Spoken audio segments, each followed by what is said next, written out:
The crystal chandelier reflected thousands of tiny rainbows across the pristine white tablecloths of Bellissimo, Milan's most exclusive restaurant. I nervously smoothed down my black cocktail dress, the only designer piece I owned, purchased second-hand for occasions I rarely experienced. The weight of eyes followed me as I weaved between tables, feeling desperately out of place among Milan's elite.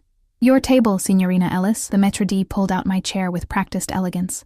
"Thank you," I whispered, my voice smaller than intended. 26 years old and still shrinking myself in unfamiliar spaces.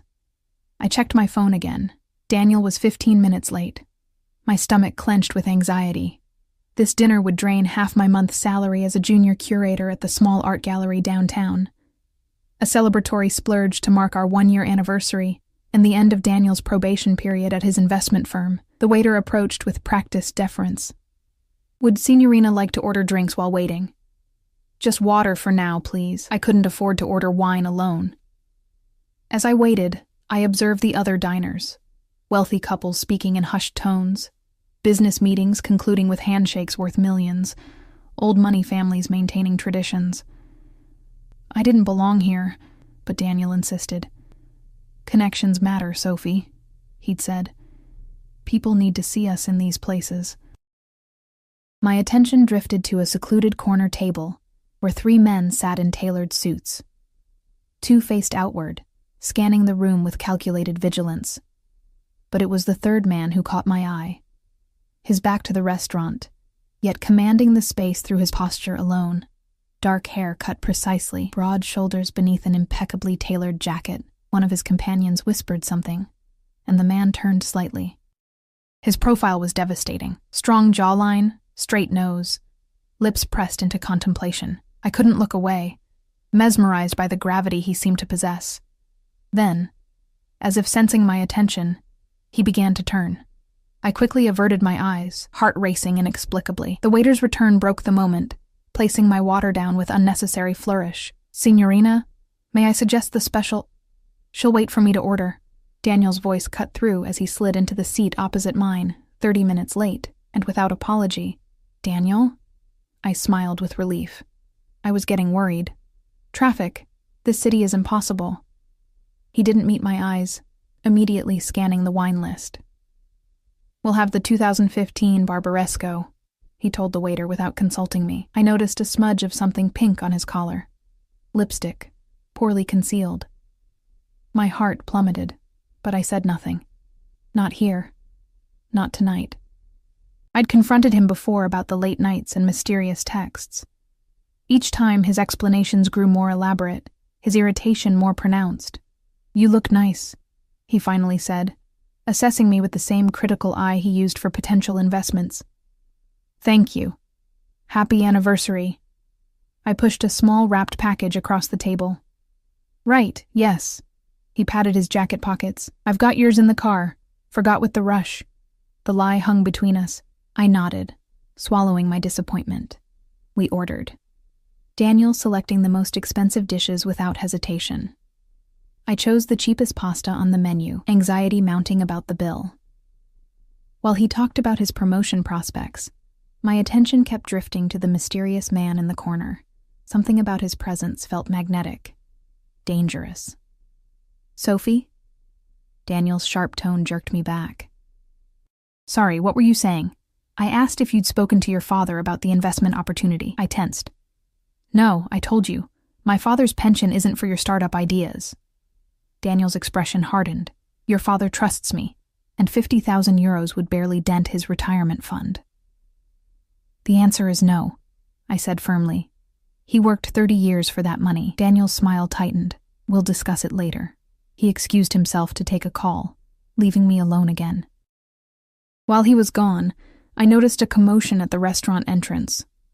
A woman in a red dress argued with the maître d', her voice rising until heads turned.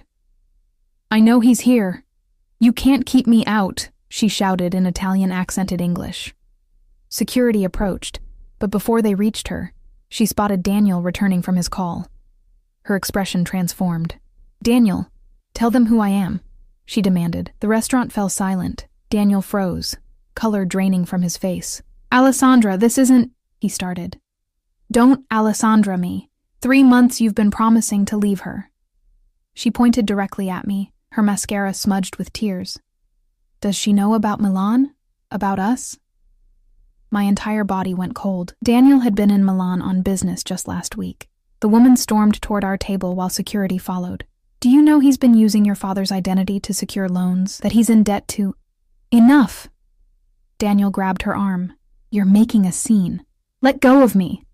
She yanked away, knocking into a passing server. A tray of drinks tumbled, glass shattering across the marble floor. In the chaos, I stood, knees weak. Daniel's betrayal wasn't just romantic. He'd been planning to scam my father. The room spun as pieces connected. His interest in my father's finances, his insistence on accessing his accounts to help manage retirement planning. As security escorted the woman out, Daniel returned, straightening his tie with manufactured composure. "Crazy ex-client," he explained loudly for nearby tables. "Got rejected for a loan. Been stalking me since. She knows about my father," I whispered. "She's delusional. I'll explain everything later." "No." I gathered my purse, shaking. "I need air. Sophie, don't make another scene." "Another scene? You brought your mistress to our anniversary dinner? Lower your voice," he hissed. "People are watching."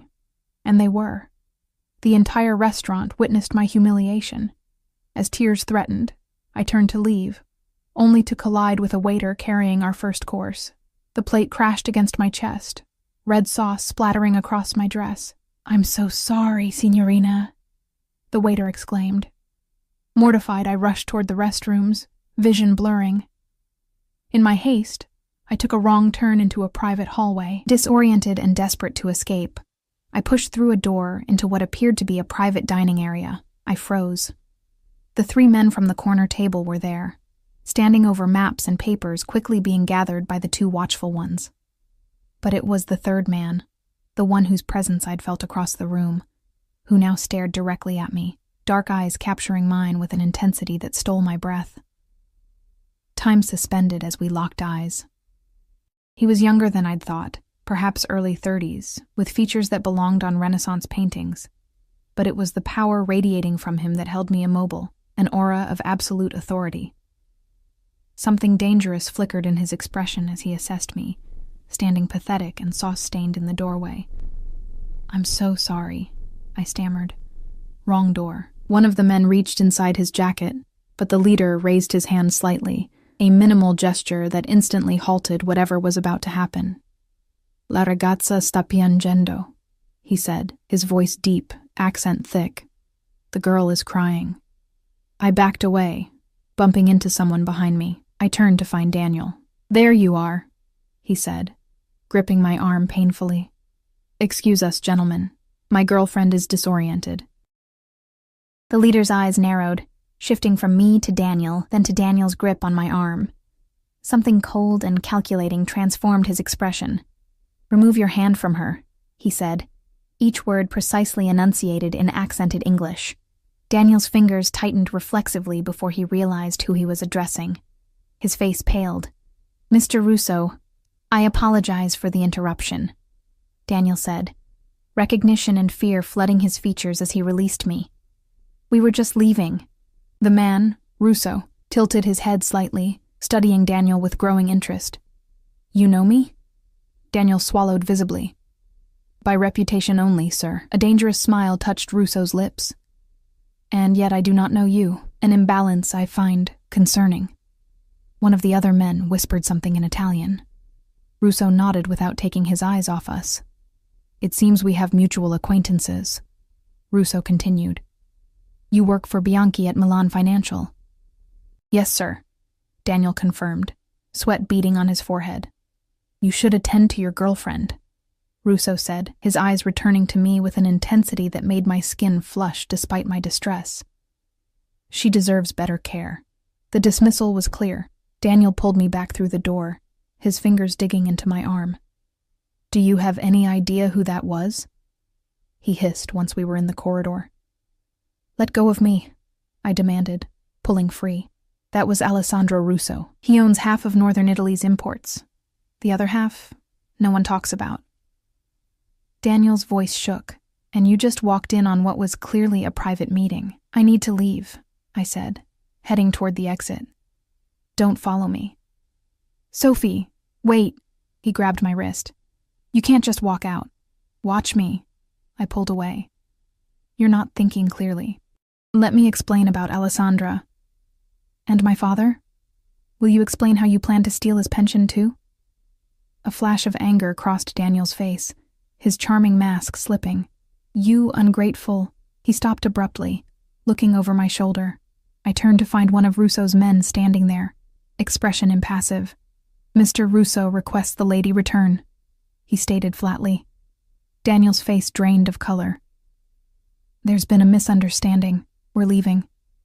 Only the lady, the man clarified, his tone leaving no room for argument. Fear and confusion battled within me.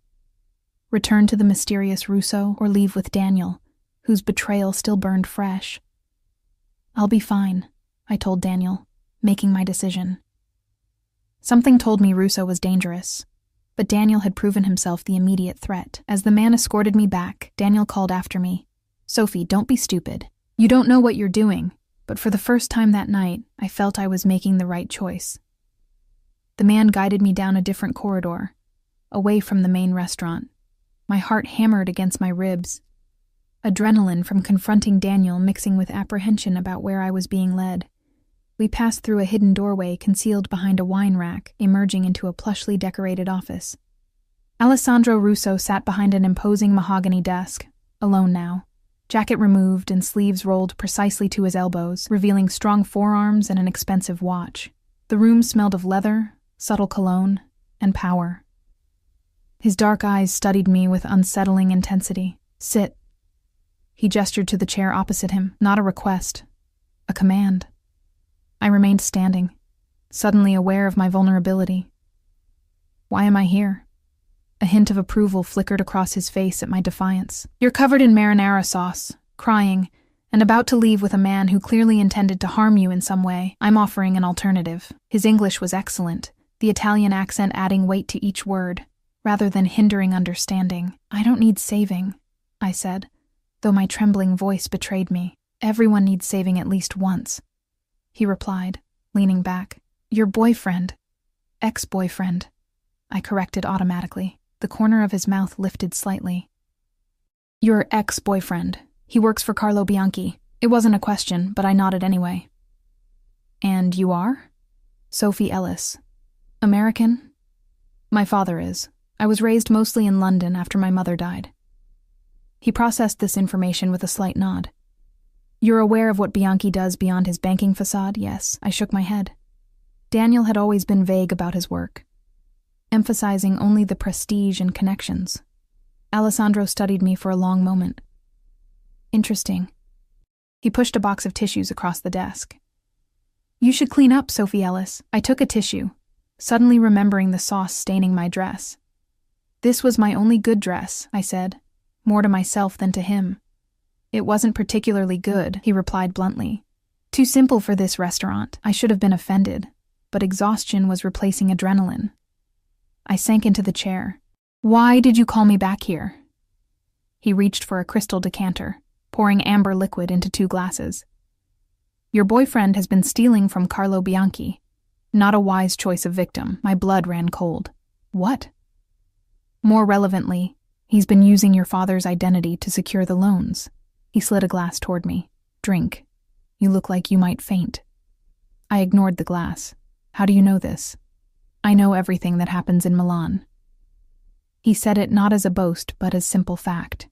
Bianchi is not known for forgiveness. When he discovers the theft, and he will, he'll look for repayment from anyone connected to your boyfriend, including your father. The room tilted. Daniel hadn't just betrayed me emotionally. He'd placed my father in danger. I need to warn him. I reached for my phone. That won't help, Alessandro said calmly. The damage is done. Bianchi's men are thorough. Then what am I supposed to do? Panic edged my voice. Alessandro took a measured sip from his glass. I could make the problem disappear. Why would you do that? You don't know me. His eyes locked onto mine, something possessive flickering in their depths. Let's say I dislike seeing innocents pay for others' mistakes. And what would you want in return? Nothing came free from men like him. I understood that instinctively. The ghost of a smile touched his lips. Smart girl.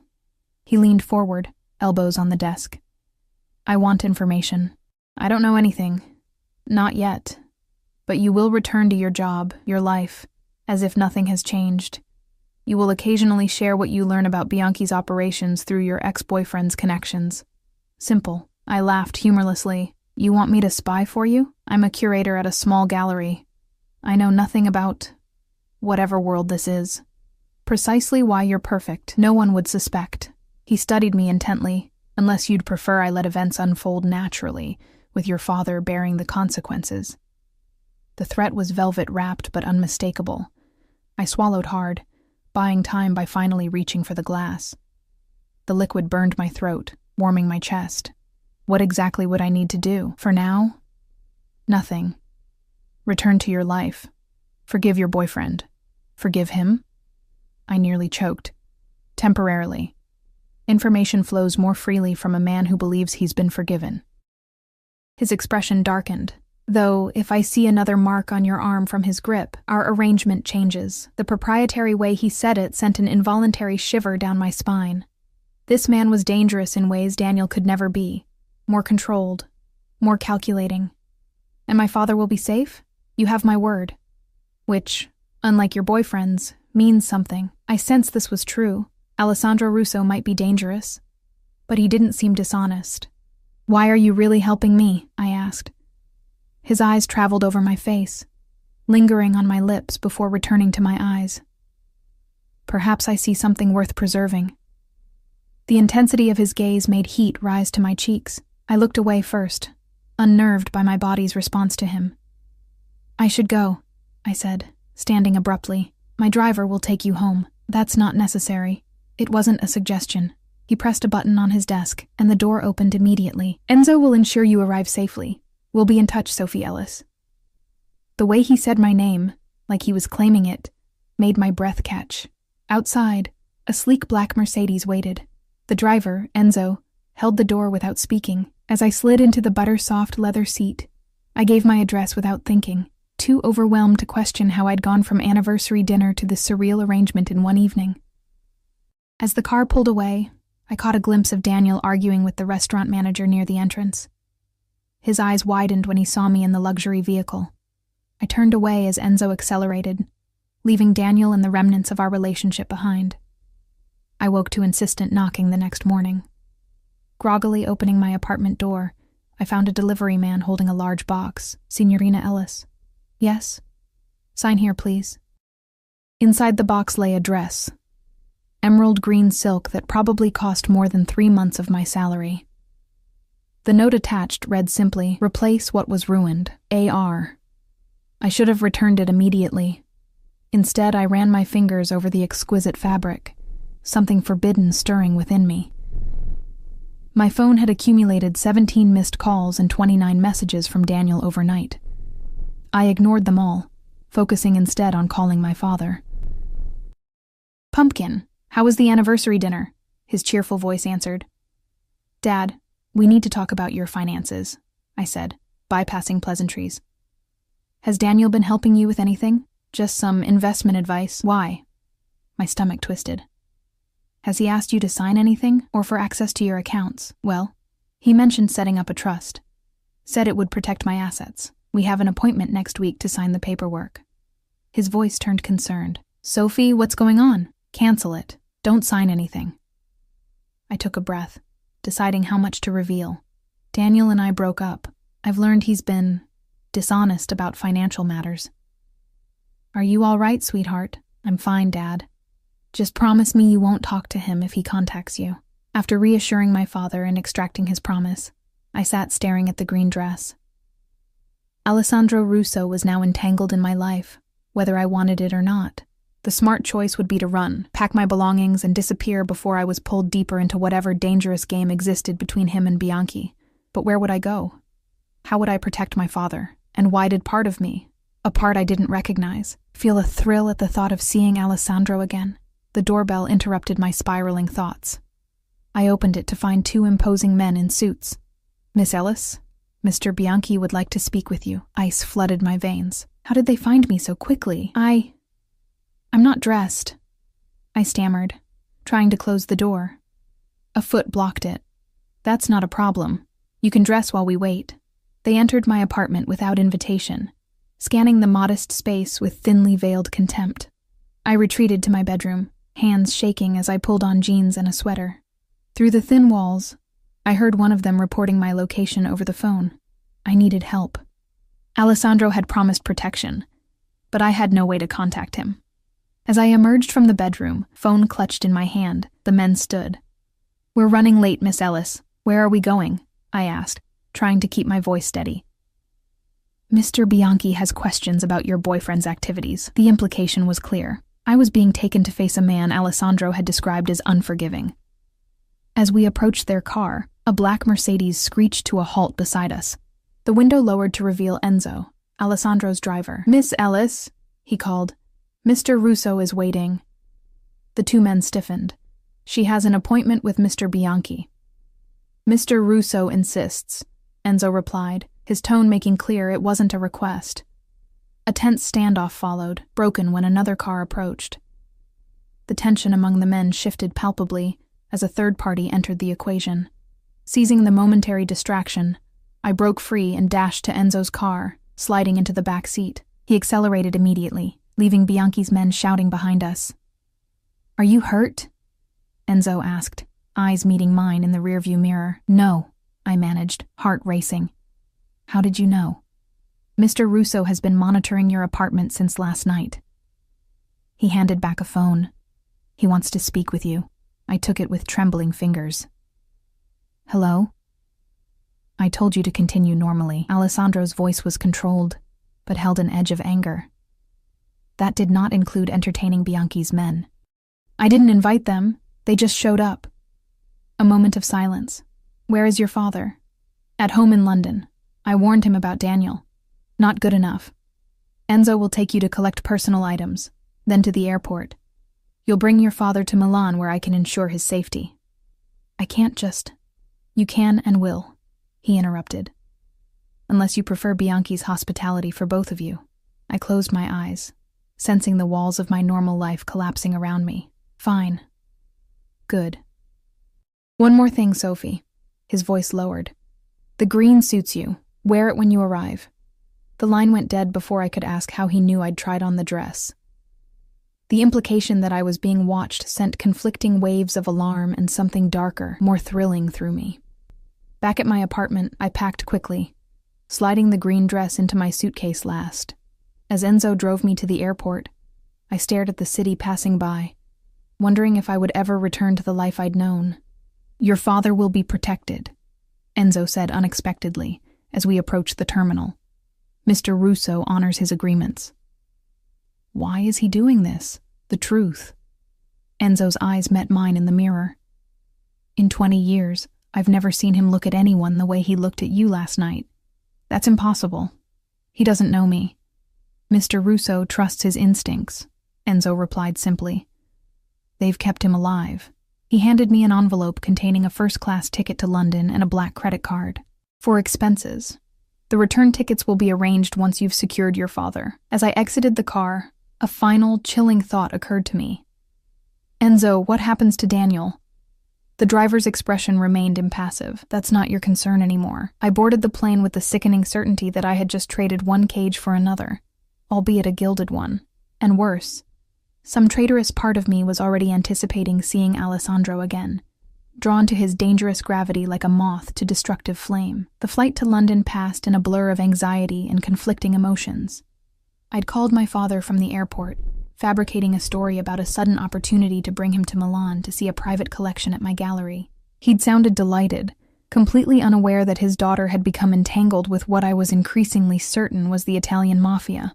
My childhood home in Hampstead looked exactly as it always had, modest but well-maintained, with my mother's roses still thriving in the front garden 17 years after her death. Dad had never changed a thing.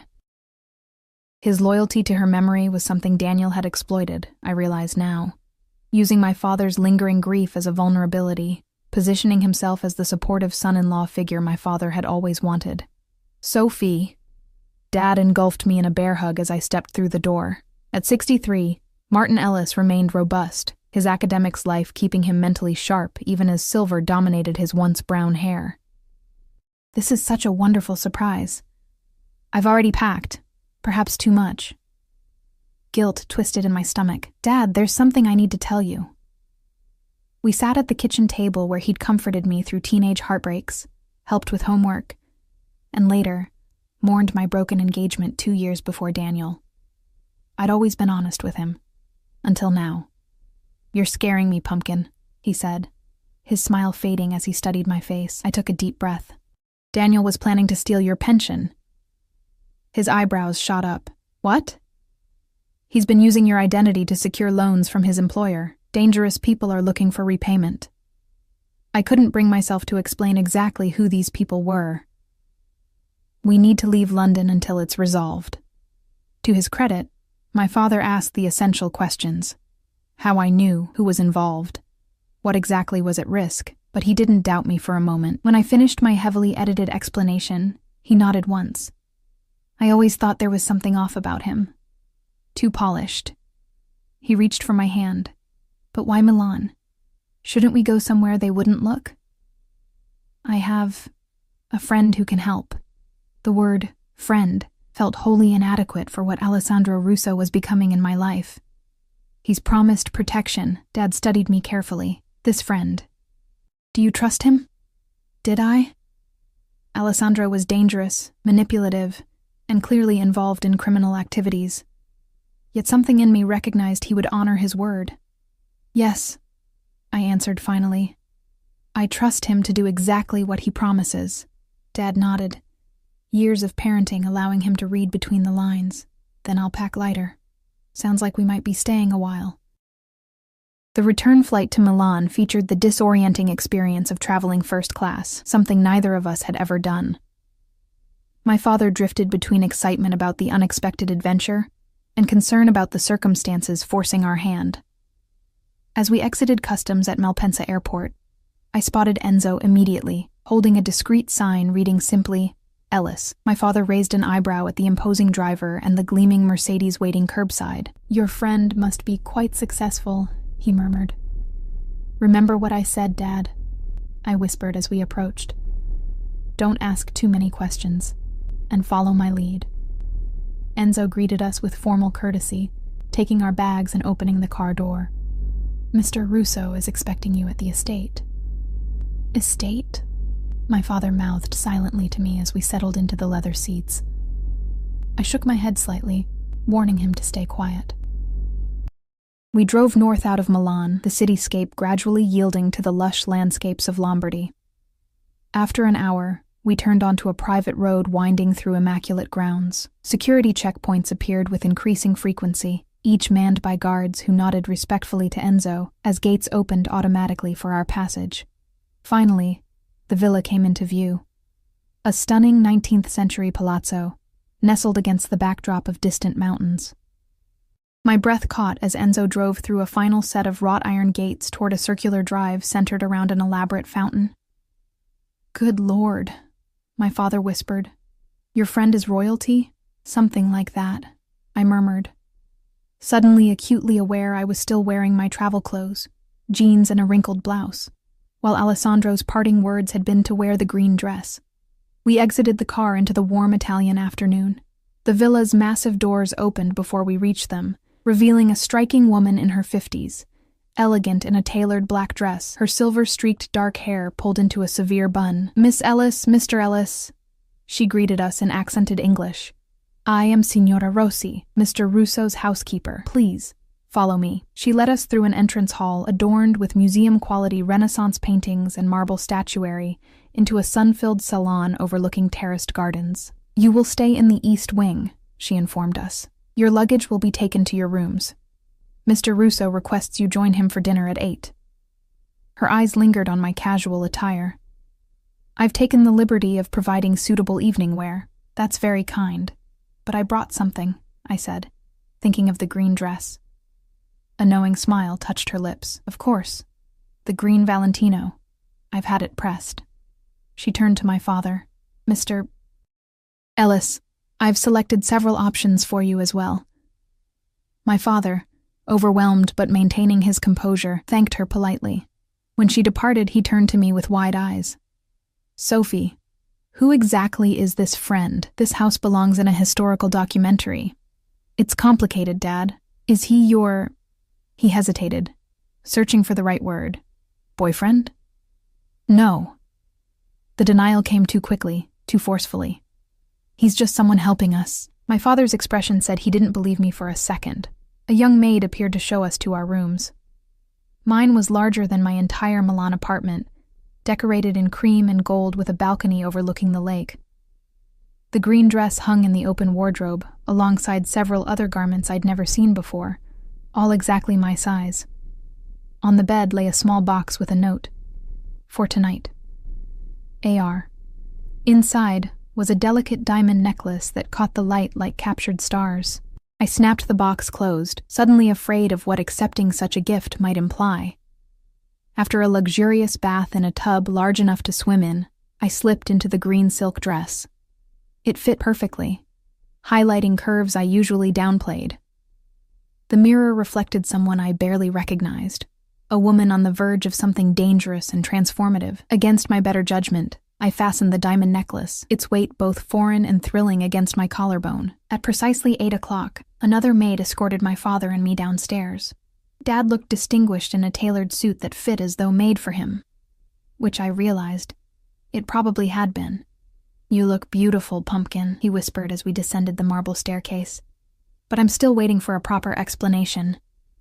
Later, I promised, though I had no idea what explanation could possibly encompass the reality of our situation. We were led to a formal dining room where Alessandro Russo stood waiting beside a table set for 3.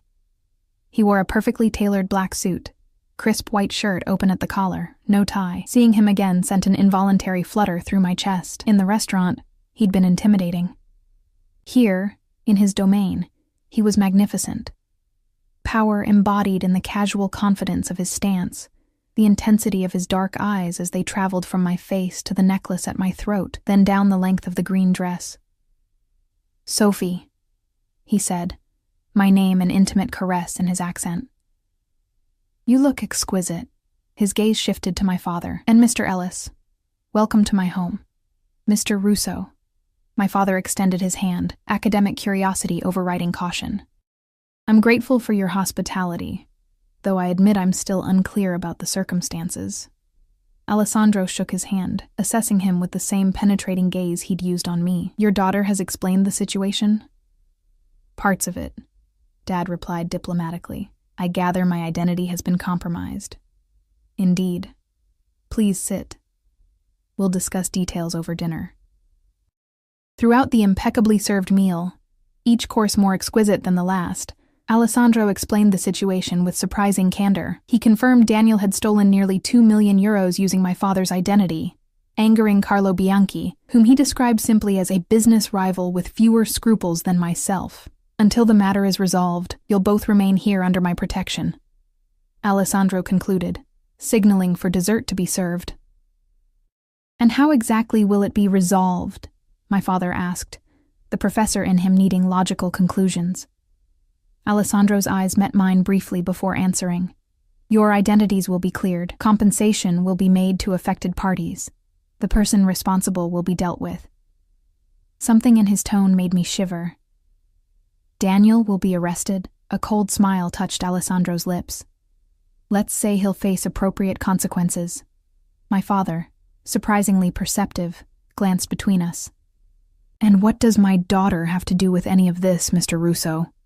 Why involve yourself in our problems? The directness of the question created a charged silence. Alessandro took a measured sip of wine, his eyes never leaving mine as he answered. Your daughter made quite an impression, Mr. Ellis. His voice lowered. I protect what interests me. Heat rushed to my cheeks at the possessive implication. My father's eyebrows rose, but he merely nodded as though this confirmed a theory. After dinner, Alessandro invited my father to his library, where first editions filled floor-to-ceiling shelves. Dad, unable to resist such literary treasures, was instantly absorbed, giving Alessandro the opportunity to draw me onto the moonlit terrace.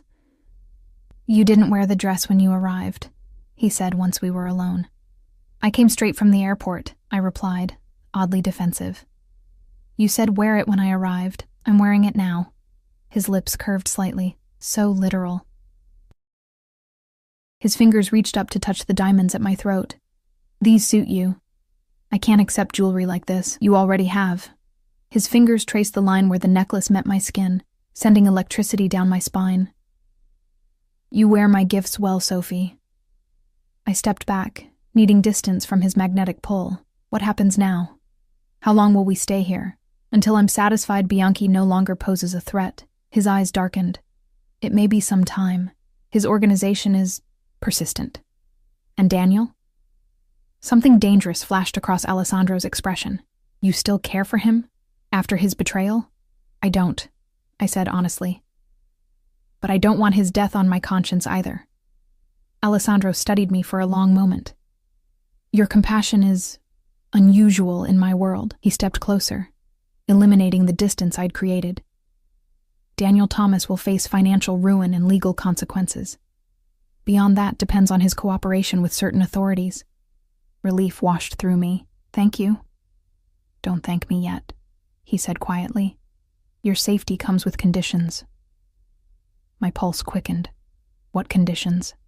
"You'll remain within the estate grounds unless accompanied by my security. You'll attend social functions as my companion when required, and—" his eyes hardened. "You'll never again look at another man the way you looked at Daniel." The proprietary tone sent conflicting waves of indignation and arousal through me. "I'm not your possession." "No?" His hand came up to cup my cheek, thumb brushing my lower lip. "Then why are you wearing my diamonds? My dress? Sleeping under my roof? Because you've left me no choice. There are always choices, Sophie." His face lowered until his lips hovered near mine. "You could have run, gone to the police, disappeared with your father to some remote location." His breath warmed my lips. "Instead, you flew back to me, wearing my gifts, allowing me to claim you in all but the final way." My breath caught as his meaning registered. Before I could respond, he closed the minuscule distance, capturing my lips in a kiss that started gentle, but quickly blazed into something consuming. Without conscious thought, my hands gripped his shoulders, body arching into his as heat pooled low in my abdomen. He tasted of expensive wine and forbidden promises. When his arms encircled me, pulling me flush against his hard body, I moaned involuntarily into his mouth. The sound seemed to ignite something primal in him, his kiss deepening, one hand tangling in my hair while the other pressed against my lower back. The clearing of a throat broke us apart. We turned to find my father standing at the terrace door, expression carefully neutral. "Forgive the interruption," he said with the diplomatic tone he'd perfected during decades of academia. "I was just heading to bed and wanted to say goodnight." Alessandro stepped back, composure returning instantly, though his eyes still burned. "Of course. Signora Rossi will show you to your room." As if summoned by her name, the housekeeper appeared beside my father. After Dad kissed my cheek and whispered, "Be careful, Pumpkin." They departed, leaving Alessandro and me alone again in the moonlight. "This is madness," I whispered, fingers touching my still tingling lips. "Perhaps." His expression remained intense, possessive. "But it's a madness I intend to explore fully." He reached for my hand, bringing it to his lips. "Go to your father, Sophie. We have time." The promise in those words followed me upstairs, where my father waited outside my room. "Sophie," he said quietly, "do you know what you're doing?" I leaned against my door, overwhelmed by the events of the past few days. "No," I answered honestly, "but I don't think I can stop it." He studied me with the same thoughtful expression he'd worn when evaluating complex historical theories. "Just remember who you are," he finally said. "Ellis women have never been easily conquered, not by Romans, Normans, or Italians with big houses and dark eyes." Despite everything, I laughed. "I'll remember." As I closed my bedroom door, I caught sight of myself in the mirror. Flushed cheeks, swollen lips, diamonds glittering at my throat. I looked claimed, marked as Alessandro's without a single visible bruise. The woman in the reflection was a stranger, awakened to desires and possibilities I'd never acknowledged. I touched the necklace, remembering his words. "You wear my gifts well." The terrifying truth was that I wanted to wear more than his gifts. I wanted to wear his touch, his possession, his protection like armor against a world that had never seen me until he did. And that desire frightened me more than any threat Bianchi or Daniel could pose. Days at the estate settled into an unexpected rhythm. My father, ever the academic, spent hours in Alessandro's library, occasionally emerging with animated theories about obscure historical texts he'd discovered. His ability to compartmentalize the danger that had brought us here never ceased to amaze me. For my part, I found myself in a gilded cage, luxurious but confining. The grounds were extensive, featuring manicured gardens, a tennis court, indoor and outdoor pools, and even a small art gallery housing Alessandro's private collection. Yet the armed guards patrolling the perimeter served as constant reminders of our precarious situation. Alessandro himself remained an enigma. He left early most mornings for business in Milan and returned late, often joining us for dinner where he engaged my father in discussions about history, art, and philosophy. His knowledge surprised me. He was self-educated but impressively well-read, particularly in Italian Renaissance history and art, which happened to be my specialization. During those dinners, his eyes constantly returned to me, possessive and hungry, though he maintained a formal distance in my father's presence. The tension between us built with each passing day, amplified by the memory of our moonlit kiss. On the 5th evening, Alessandro arrived for dinner with news. "Bianchi's men were intercepted attempting to access your apartment in Milan," he informed me as we dined on the terrace. "They were looking for information about your father's finances." My father lowered his fork. "Were they dealt with?" A ghost of a smile touched Alessandro's lips. "They received appropriate discouragement." He turned to me. "Your gallery called. They're concerned about your absence." "I should contact them," I said, realizing I'd barely thought about my job. I took the liberty of arranging an extended leave of absence, family emergency. I stiffened. "Without consulting me?" His eyes narrowed slightly. "Your safety requires discretion." "My safety doesn't require you controlling my life," I countered, frustrated by his high-handedness despite understanding the necessity. My father cleared his throat. "Perhaps I should retire early. The history of the Medici banking system has been quite engrossing." He stood, giving me a pointed look that clearly said, "Be careful." Once we were alone, Alessandro's demeanor shifted, intensity replacing the cordial mask he wore for my father's benefit. "You're angry," he observed. "You make decisions about my life without consulting me." He leaned back, studying me. "Would you prefer I let Bianchi's men find you? Allow your career to be compromised by unexplained absence?" "Of course not. But you could have told me first." "You're unaccustomed to protection," he said simply. "In my world, decisions must often be made quickly." "Your world," I repeated. "A world of what, exactly?" "You've never actually said." Alessandro's expression remained impassive, but something dangerous flickered in his eyes. "Import-export businesses, property development, banking interests, and the other half of northern Italy's imports that no one talks about," I quoted Daniel's words from the restaurant. A muscle twitched in his jaw. "Is it important that you know? If I'm living in your house, wearing your clothes, acting as your—" I hesitated, unsure what word could possibly encompass what I was becoming to him. "Mine," he supplied, the single syllable resonating with possession. "That's the word you're looking for, Sophie. You are becoming mine." Heat flooded my cheeks. "I don't belong to anyone." "No?" He rose, circling the table until he stood behind my chair. His hands came to rest on my shoulders, thumbs tracing my exposed skin. "Then why do you tremble when I touch you? Why do your pupils dilate when I enter a room?" I remained silent, unable to deny the physical evidence of my attraction. "I am what you suspect," he continued, bending until his lips brushed my ear. "I control territories, settle disputes, protect those under my care, and eliminate threats to my interests. Does that frighten you? It should have. Any sane woman would be terrified." Instead, I felt that same illicit thrill that had been building since our first encounter. "Yes," I admitted. but not in the way it should. His low chuckle vibrated against my skin. Good. Fear keeps you safe. Desire keeps you close. His fingers traced the line of my jaw, tilting my face up to his.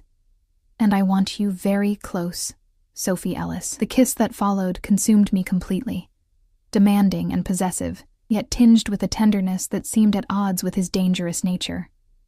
I rose from my chair, turning in his arms as the kiss deepened, his hands spanning my waist before sliding lower to pull me against him. Tell me to stop, he murmured against my lips, and I will. But I couldn't form the words, didn't want to. 5 days of tension had created an ache I no longer wished to deny. Instead, I pressed closer, fingers tangling in his dark hair as I surrendered to the hunger between us. Alessandro lifted me effortlessly, settling me on the edge of the table as he stepped between my thighs. His lips trailed from my mouth to my neck, finding sensitive places that sent shivers cascading through my body. When he reached the hollow of my throat, he looked up, eyes dark with desire. Not here, he said, his accent thicker with emotion. Not like this, the first time. Before I could respond, a discreet cough interrupted us. We turned to find Enzo at the terrace doors, expression carefully blank. Forgive me, sir. The call you were expecting. Alessandro straightened, composure returning though his eyes remained heated. Take it in my study. I'll be there momentarily. Once Enzo departed, he cupped my face. This isn't finished, Sophie. I know, I whispered, both relieved and disappointed by the interruption. He pressed a final, surprisingly gentle kiss to my forehead. Rest. Tomorrow will bring changes. Those cryptic words proved prophetic. I awoke the next morning to find a formal dress, midnight blue with a plunging back, laid out with another jewelry box containing sapphire earrings. Signora Rossi informed me that Alessandro requested my presence at a charity gala in Milan that evening. Your first public appearance together, she added with knowing eyes. Very significant. The implication wasn't lost on me. Alessandro was officially claiming me as his companion, making a statement to his world. I should have objected to being displayed like a possession, but part of me, a part growing stronger daily, craved the public acknowledgement of whatever was developing between us. My father, surprisingly, seemed untroubled when I told him. I had a fascinating conversation with Alessandro about his family history yesterday, he said, adjusting his reading glasses. Did you know the Russos have controlled this region since before the unification of Italy? Dad, aren't you concerned about what he is? He looked up from his book. What he is, Pumpkin, is a man protecting my daughter from consequences I couldn't shield her from. His methods may be unorthodox, but his intentions seem clear. He removed his glasses. The question is whether you understand what you're agreeing to by attending this gala. I'm not sure I do, I admitted. In his world, public appearances make statements. You'll be declared as his, off limits to others. He studied me carefully. Is that what you want? I don't know, I answered honestly. But I'm tired of being invisible. He nodded as if this confirmed something. Just remember, you can leave any cage, no matter how gilded. Ellis women always find the key.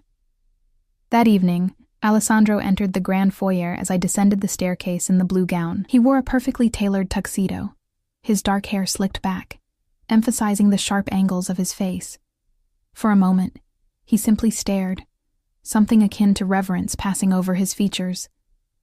Bellissima, he finally said, taking my hand to help me down the final steps. You'll outshine everyone, is that the point? I asked quietly, making a statement. His eyes gleamed with approval at my perception. Partly. Milan society needs to understand certain parameters. That I belong to you? I challenged, testing the boundaries of this arrangement. Instead of denying it, he lifted my hand to his lips. That you are under my protection, that anyone who threatens what is mine will face consequences. And what about what I want? His expression softened marginally. What do you want, Sophie? The question caught me off guard. What did I want? Safety, yes. Protection for my father, certainly. But beyond that, the truth was both simple and terrifying. I wanted him. The danger, the intensity, the way he saw me when the rest of the world had always looked through me. "I want to understand what I'm walking into," I answered finally.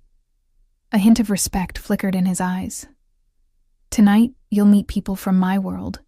Business associates, allies, competitors. Some will be curious, others resentful. Follow my lead, stay close, and remember that appearances matter." His thumb caressed my wrist. "Can you do that?" I nodded, suddenly aware we were discussing far more than one evening's event. This was the threshold of a new life, one where I would either adapt to Alessandro's world or be consumed by it. The gala was held in a historic palazzo in central Milan, the entrance flanked by security personnel who nodded deferentially as Alessandro guided me inside, his hand possessively at my lower back. Heads turned as we entered the grand ballroom, conversations pausing momentarily before resuming with increased intensity. "They're all looking at us," I whispered. "At you," he corrected, satisfaction evident in his tone.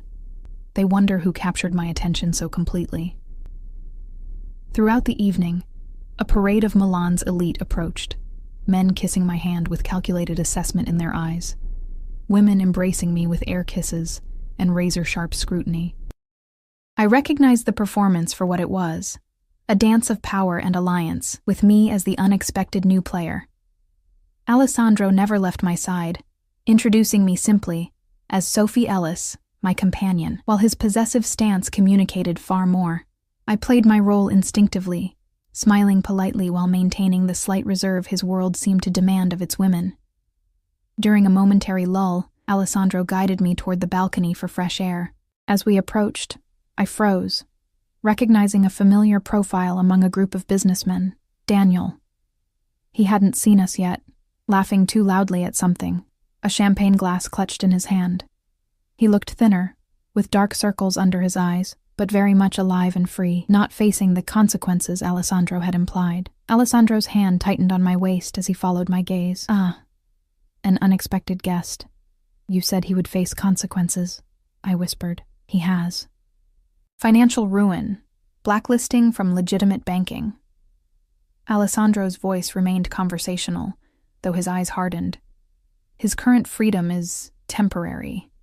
Before I could respond, Daniel turned and saw us. Color drained from his face, champagne sloshing over his hand as he took an involuntary step backward. Then, astonishingly, he composed himself and started toward us. "He's coming over," I said, anxiety spiking. "Why would he?" "Because he's a fool," Alessandro beside me. replied calmly. Daniel reached us, artificial confidence barely masking his fear. "Sophie, and Mr. Russo. Quite a surprise seeing you together." "Is it?" Alessandro's tone carried lethal courtesy. "I believe we established certain boundaries at our last meeting." Daniel's smile faltered, "Just saying hello to my girlfriend. We had a misunderstanding, but I'm sure Sophie's ready to talk things through now." He reached for my hand. Alessandro moved so quickly I barely registered it. One moment standing beside me, the next directly between Daniel and myself, their faces inches apart. "Don't look at her again," Alessandro said, each word precise and deadly quiet. "Don't speak her name. Don't even think about her. Do you understand me?" Daniel paled further, but attempted bravado. "Sophie can make her own decisions." "Indeed she can," Alessandro agreed with terrifying pleasantness. "And she has decided you are nothing to her. Now, I suggest you leave this event before I reconsider my temporary leniency regarding your continued ability to draw breath." Something in his expression must have finally penetrated Daniel's denial. He stepped back, turning to me with desperate eyes. "Sophie, you can't be serious. This man is dangerous. Whatever he's told you, I know exactly who he is," I interrupted, surprised by my own calm. "And I know exactly who you are, Daniel. A thief and a liar who would have sacrificed my father to save himself." I moved to Alessandro's side, allowing his arm to encircle my waist. "Don't ever approach me again." Daniel's face contorted with disbelief, as he finally recognized the truth. I had chosen Alessandro, danger and all, over the false security he had offered. As security personnel materialized to escort Daniel out, Alessandro bent to whisper in my ear, That was unexpected and quite arousing. Heat flooded my cheeks. I meant what I said. "I know," he replied, his hand splaying possessively against my back. "Which is why we're leaving. Now." The drive back to the estate passed in charged silence, tension building with each mile. When we finally arrived, Alessandro dismissed the driver and security with a curt nod before taking my hand and leading me not to the main house, but toward a separate structure nestled among gardens. "My private quarters," he explained, as we approached the elegant modern building, more secure, more private. Inside, the space reflected Alessandro himself. Minimalist luxury, masculine but refined, with floor-to-ceiling windows overlooking the moonlit lake. He released my hand only to pour 2 glasses of whiskey, offering one to me. "For courage?" I asked, accepting the glass. "For clarity," he countered. "I want no misunderstanding between us about what happens next." I took a sip, letting the liquid warm my throat. "And what happens next?" Alessandro set his glass down, moving closer until he stood directly before me. "That depends entirely on you, Sophie. If you stay tonight, you're choosing my world, with all its complications and dangers." His fingers traced the line of my jaw. "If you walk back to the main house, we continue as we have been, and nothing changes. Until when? Until Bianchi is no longer a threat? Then what?" "Then you would be free to leave." Something vulnerable flickered in his eyes. "Though I would hope you might choose to stay." I set my glass beside his. "What if I want both? Your protection and my freedom?" A smile touched his lips. "Negotiating with me already?" His expression grew serious. "I can offer safety, luxury, passion, but complete freedom is not something anyone in my world possesses. There will always be limitations. Always be enemies. And if those limitations become chains?" His hands came to rest on my shoulders, thumbs caressing the bare skin exposed by my dress. "Then you would find, Sophie Ellis, that I would rather let you go than see you caged." He bent until his lips nearly touched mine. "But tonight, I don't want to let you go." The honesty in those words, the vulnerability beneath the power, decided me. I closed the remaining distance, pressing my lips to his in silent answer. Alessandro responded instantly, gathering me against him as the kiss deepened from question to claim. His hands found the zipper at my back, slowly lowering it as I worked the buttons of his shirt. Each layer removed was another boundary crossed, another step into his world. When he finally lifted me, carrying me to his bedroom, I understood I was crossing a threshold that would forever change my life. Yet as he laid me on black silk sheets, his eyes dark with desire and something deeper, more permanent, I couldn't bring myself to regret the choice. "Mine," he whispered against my skin, the word both question and declaration. "Yours," I answered, surrendering to the safety of his dangerous embrace. Sunlight streamed through floor-to-ceiling windows when I awoke the next morning, momentarily disoriented by unfamiliar surroundings. The memories of the previous night flooded back as I felt Alessandro's arm draped possessively across my waist, his body curved protectively around mine. In sleep, his face lost some of its hardness, revealing the man beneath the power and control. I studied him, marveling at how completely my life had transformed in just over a week. From gallery curator to... what? Mistress of a Mafia boss? The thought should have horrified me. Instead, I felt an unexpected peace. For the first time in my life, I was fully seen, fully protected, even if that protection came with gilded constraints. As if sensing my scrutiny, Alessandro's eyes opened, instantly alert. His gaze softened as he took in my expression. "Regrets?" he asked, voice husky from sleep. "Surprisingly, no," I answered honestly. His lips curved into a rare, genuine smile as he pulled me closer. "Good, because I have no intention of letting you go." The possessiveness in his tone sent a shiver through me, part thrill, part warning. "Alessandro, we need to talk about what happens next." He propped himself on one elbow, dark eyes studying me. "I assumed last night made that clear." "Physically, yes," I acknowledged, heat rising to my cheeks at the memory of his hands, his mouth, the ways he'd claimed me repeatedly throughout the night. But practically, my father can't stay here forever. Neither can I. I have a career, a life. Something hardened in his expression. Your life is in danger, Sophie. Bianchi knows you're connected to me now. That makes you both a target and a protection. What does that mean? It means he won't harm you because it would trigger war between our organizations. But he would still use you to get to me if given the opportunity. His fingers traced my collarbone absently. Your gallery position is unfortunately no longer viable. The casual way he dismissed my career ignited a spark of defiance. You can't just decide that. I already have, he replied, sitting up. Alternative arrangements are being made. I pulled the sheet around me, suddenly conscious of my nakedness and vulnerability. What alternative arrangements? The gallery in the East Wing needs a curator. The collection has been neglected for years. He reached for his robe, shrugging it on as he rose. It would give you purpose while remaining within secure boundaries. A gilded cage is still a cage, I said quietly. Alessandro paused, studying me with those penetrating eyes. Is that how you see it? A cage?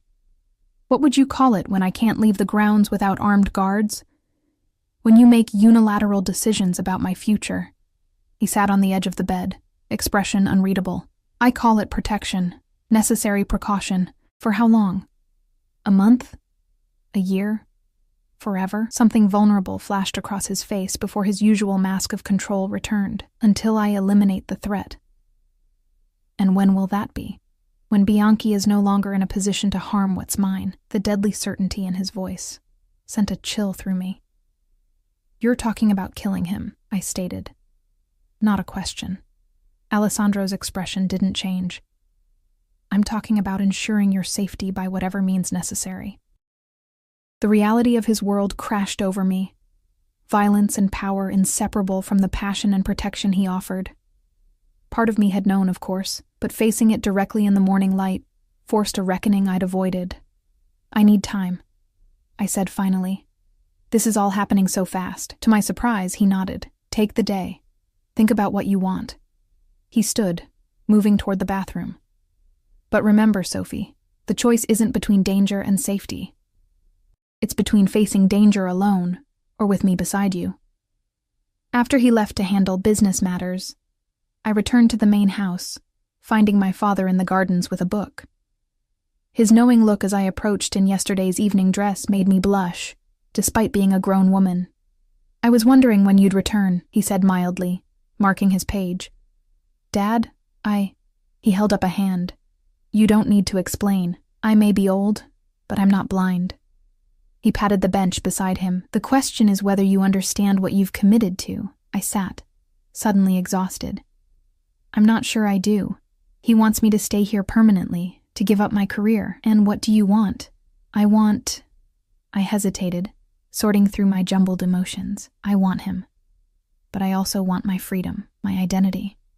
Dad nodded thoughtfully. You know, your mother faced a similar choice. I looked up, surprised. What do you mean? When we met, I was researching political movements in northern Italy. Got myself in trouble with some powerful people. Your mother was from a connected family, not like Alessandro, but with ties to certain interests. He smiled at my shocked expression. She protected me, used her family connections to get me out safely. Mom was connected to the Mafia. I couldn't hide my disbelief, tangentially. Point is, she chose to leave that world for me, for the freedom of academic life in England. He took my hand. But she never regretted her origins, or denied that part of herself. What are you saying, Dad? I'm saying choices aren't always either or. Your mother found a middle path, kept her connections while building a life outside their direct control. He squeezed my hand. If you love this man, and I think you do, then find your terms. Alessandro Russo strikes me as someone who respects strength. He's used to complete control. Then be the exception. Dad's eyes twinkled. Ellis women always are. I spent the day wandering the estate grounds, thinking about my father's words and examining my feelings for Alessandro. By evening, I had reached a decision, though uncertainty still fluttered in my chest as I dressed for dinner. When I entered the dining room, I found Alessandro already seated, tension evident in the set of his shoulders. His eyes tracked my entrance, hungry and possessive, yet tinged with something that looked surprisingly like fear. My father discreetly excused himself after the first course, claiming fatigue, though his pointed look made clear he was giving us privacy. Once alone, Alessandro spoke first. "Have you made your decision?" "I have terms," I replied, surprising myself with my steady voice. His eyebrows rose fractionally, a glimmer of respect, perhaps even admiration, warming his gaze. "Terms? If I'm to be part of your world, I need certain freedoms." I took a deep breath, channeling generations of Ellis women's strength. "I'll curate your collection, but I also want to work with museums in Milan, under appropriate security, of course." "Possible, but risky," he assessed. "What else?" "My father returns to London with protection you provide once the immediate threat has passed." Alessandro nodded slowly. "Reasonable. And I need honesty." I met his gaze directly. "No decisions about my life without consulting me. No secrets about dangers that affect me." His expression tightened. "My world requires discretion, Sophie. I'm not asking for operational details of your business. I'm asking for partnership." I leaned forward. "If I'm yours, then you're mine too. That's how this works." Something powerful flashed in his eyes. Surprise, desire, "You continue to respect mingling," he said quietly. "Few would dare negotiate terms." "I'm not negotiating," I clarified. "I'm telling you what I need to stay willingly." A slow smile spread across his face, genuine, transformative. "And if I agree to these terms, what are you offering in return?" I held his gaze steadily. "Everything else. My loyalty, my body, my heart, if you want it." The vulnerability in those last words hung between us. Alessandro rose, circling the table until he stood before my chair. He knelt, a gesture so unexpected from this powerful man that my breath caught. "Your heart," he repeated, taking my hands in his. "That's the only term I require, Sophie Ellis. The rest we can arrange." Relief and something deeper flooded through me as he pulled me into his arms, sealing our agreement with a kiss that promised both passion and partnership. 3 months later, the exclusive gallery opening in central Milan buzzed with Milan's elite, all vying for a glimpse of the Renaissance masterpieces I'd curated from Alessandro's private collection. Shadows and Light, Hidden Treasures of Northern Italy marked my official debut in Milan's art world, under my professional name, with no public connection to Alessandro Russo, beyond his listed contribution as a primary lender. I circulated among guests, discussing brush techniques and historical contexts, acutely aware of the 2 security men who maintained a discreet distance. My father stood near a particularly fine Caravaggio, deep in conversation with the director of the Uffizi, who had traveled from Florence specifically for the exhibition. "Your father seems to be enjoying himself." Alessandro's voice came from behind me, sending a familiar thrill down my spine. I turned to find him immaculate in a tailored suit, his public persona firmly in place, though his eyes softened as they met mine. "He's in academic heaven," I agreed. "The director just invited him to give a guest lecture series in Florence. With appropriate security arrangements, of course," Alessandro added, a subtle reminder of the boundaries that still existed. "Of course." I nodded toward a painting across the room, a small but exquisite Madonna and Child. "The Alberti museum director is practically salivating over that piece." "Perhaps we should consider a long-term loan," Alessandro suggested, his hand finding the small of my back. A gesture of goodwill to the city. The "we" warmed me, evidence of our evolving partnership. Over the past months, Alessandro had surprised me by adapting to my terms more readily than I'd expected.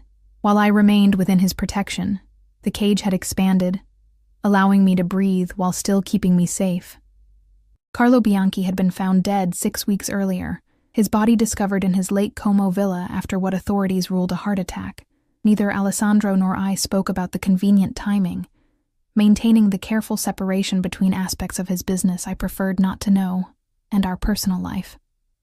"Alessandro," a voice interrupted my thoughts. We turned to find Daniel, shockingly gaunt, but dressed in an attempt at his former elegance. Alessandro's body tensed beside me, his expression cooling to dangerous levels. "You were not invited." Daniel raised his hands placatingly, I only came to congratulate Sophie on the exhibition. Professional courtesy. You have 3 seconds, Alessandro stated flatly. Please. Daniel's voice cracked with desperation. I'm leaving for Rome tomorrow. New job, new start. Just wanted to say goodbye to Sophie. Before Alessandro could respond, I laid a restraining hand on his arm. 1 minute, I said to Daniel. In full view of the gallery, Alessandro's jaw tightened, but he inclined his head slightly, respecting my decision, while his eyes promised consequences if Daniel overstepped. I moved a few paces away, still within Alessandro's sight, but offering the illusion of privacy. You look well, Daniel said, his eyes nervously darting to Alessandro. Happy. I am, I confirmed. I heard about your father's apartment in London being broken into. His voice lowered. That was Bianchi's men, wasn't it? Before he died. I kept my expression neutral. Ancient history now. Daniel swallowed hard. I'm sorry, Sophie. For everything. I never meant to put you in danger. But you did, I stated simply. Actions have consequences, Daniel. I'm learning that. He glanced at Alessandro, fear evident in his posture. Is he good to you, at least? The question was so incongruous I nearly laughed. Better than you ever were, I answered honestly. Goodbye, Daniel. I hope Rome works out for you. As he slunk away, Alessandro appeared at my side, his arm sliding possessively around my waist. You're too forgiving, he murmured. Not forgiveness. Closure, I corrected, leaning into him. He's nothing to me now. Satisfaction gleamed in Alessandro's eyes as he bent to brush a discreet kiss against my temple. The exhibition is a triumph. You've impressed some very important people tonight. Including you? I teased. You impressed me the moment you walked into that private dining room covered in marinara sauce, he replied, his voice lowering. But yes, especially tonight. Seeing you in your element, confident, commanding, it makes me want to take you home immediately. Heat bloomed across my skin. We can't leave yet. I have to give the closing remarks. After then, he promised, eyes darkening with intent. I have something for you at home. The something proved to be a small velvet box presented in his private quarters after we returned to the estate. Inside nestled a ring, an emerald surrounded by diamonds, elegant, yet substantial. Alessandro, I breathed, understanding its significance. We've done this backward, he said, taking the ring from the box. First protection, then passion, then partnership. He met my eyes, vulnerability visible beneath his usual control. Now I'm asking for permanence. People will talk, I said softly. The Mafia boss and the curator, let them, he replied, certainty in his tone. I've never cared for others' opinions. I care only for what is mine. His expression softened. For who is mine? And I'm yours, I acknowledged, extending my left hand. As I am yours, he answered, sliding the ring onto my finger. On your terms, Sophie Ellis. Always on your terms. As he sealed the promise with a kiss, I realized the cage I'd feared had transformed into something else entirely. Not walls to contain me, but boundaries to protect what we'd built together. I had entered Alessandro's dangerous world and found not captivity, but a place where I was finally, completely seen. My father was right. Ellis women always found a way to turn gilded cages into something of their own design, and in Alessandro Russo's arms, I had found not just protection or passion, but a partnership of equals. Different in power, perhaps, but matched in strength and determination. Mine, Alessandro whispered against my lips, the word both possession and surrender. Yours, I answered, knowing it was both truth and choice. Always yours.